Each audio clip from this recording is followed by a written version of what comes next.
welcome to Salvage's Reviews and Recommendations. In this video we'll be talking about the new instalment to Power Universe, the pilot for Raising Kanan, as well as the new Netflix animated show Resident Evil Infinite Darkness. It's the new instalment to the Power Universe, so we've had Power, the TV show, then Power Book 2 with Tariq's life. Now we're on to Raising Kanan, a prequel series focusing on Kanan's childhood. It starts off with seeing a little glimpse of him as a 9-year-old, and then its main focus is him at 15. It's a very interesting show.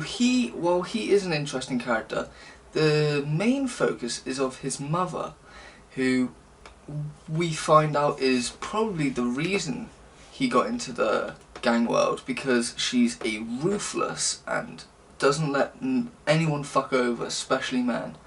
And I think that's something that Kanan picked up along the way. Now, in the first glimpses, we see that Kanan isn't always the hard kid that we thought he would be, like he is in Power, but no, he gets his ass handed to him in the first scene, runs home, but then his mum sees him, talks to him, and gives him the courage and weaponry to strike back and get revenge. We then see, a few years later, he's doing very well in school, and his mum's encouraging him to take this test that gets him out of the world that he's currently living and into a better life. She wants a better life for him, not to end up like a hood rat. But here's the problem: he's too fascinated by her life to do anything. So he just, in the first episode, we see him fail the test purposely and gets into street shit that he shouldn't be. Well, he is an interesting character. It's his mum and his cousin Jukebox that I personally think are more interesting characters. If anything, they defy and destroy all the female stereotypes that we see in TV. No, I think his mum's quite a cool and quite a dark character. There's a particular scene that makes her the most gangster. A white woman has a go at her and gives her shit, and then later we see this particular white woman getting laid, but she's put off by a smell in her house. She opens the microwave and finds her dog in there. That's how badass this woman is. I won't be giving the pilot a rating. I'm going to wait until the season finishes, but I will be reviewing 4 particular episodes. That will be the pilot, the mid-season finale, the episode where the show returns, and the season finale. But for now, I think it's a very good show. I will recommend other shows in its same vein. I definitely recommend Power Book 2, only because, well, I would also recommend Power and all the others that come along with it. Power Book 2 has a connection where we see both Kanan and Tariq rising in this gangster world of getting into the hood, both in different ways obviously, but still that same of rising up. I'd also recommend the show Snowfall, mainly because it deals with the same subject matter, but also because people are saying it is the next Wire, and I'd be a fool to disagree with them.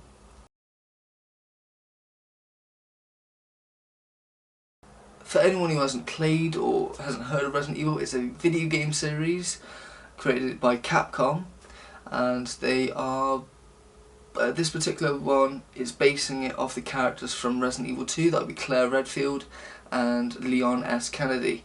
The show itself is based after the events of Resident Evil 4, but before Resident Evil 5, where we see Leon S. Kennedy going into the White House to talk to the president when a zombie attack happens at the White House, and a particular man wants to frame China for that, which throws Leon Kennedy into a conspiracy which Claire Redfield on the opposite side of the world is also investigating.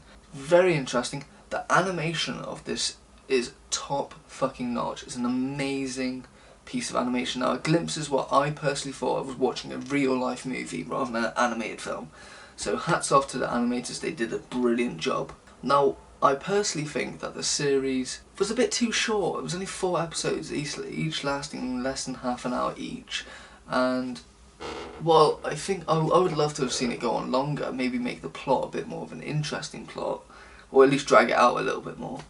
It was definitely worth the watch. I'd give the show an 8.2 out of 10.